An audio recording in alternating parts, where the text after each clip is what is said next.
The Internet is one of the United States' most robust and growing industries. It enables free and open communication among billions, and it's been the backbone for protests around the world. But a new bill proposes we give the power to censor the Internet to the entertainment industry. It's called Protect IP, and here's how it works. Private corporations want the ability to shut down unauthorized sites where people download movies, TV shows, and music. Since most of these sites are outside U.S. jurisdiction, Protect IP uses a couple different tactics within American borders.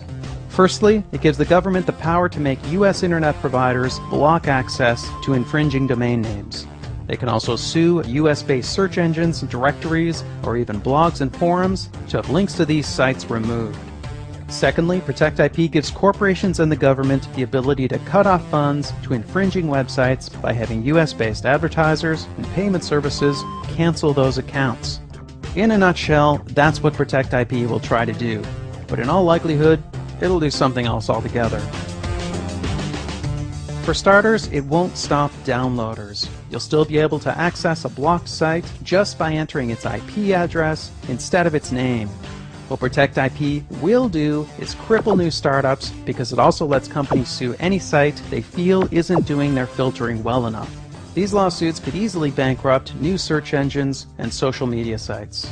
And Protect IP's wording is ambiguous enough that important social media sites could become targets. Lots of trailblazing websites could look like piracy havens to the wrong judge. Tumblr, SoundCloud, and early YouTube, wherever people express themselves, make art, broadcast news, or organize protests, there's plenty of TV footage, movie clips, and copyrighted music mixed in.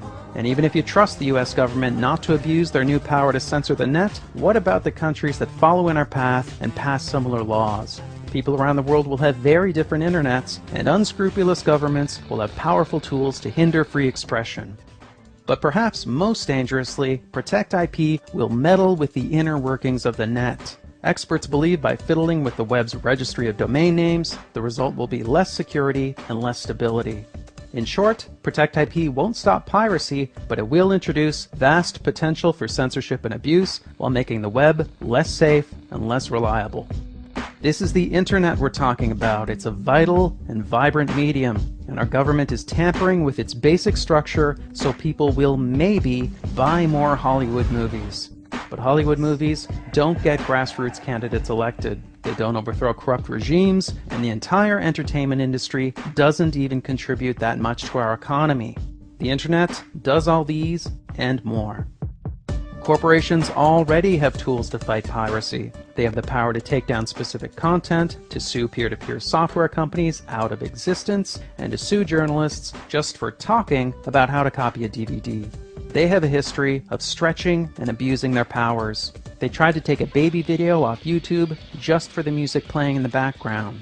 They've used legal penalties written for large-scale commercial piracy to go after families and children. They even sued to ban the VCR and the first MP3 players.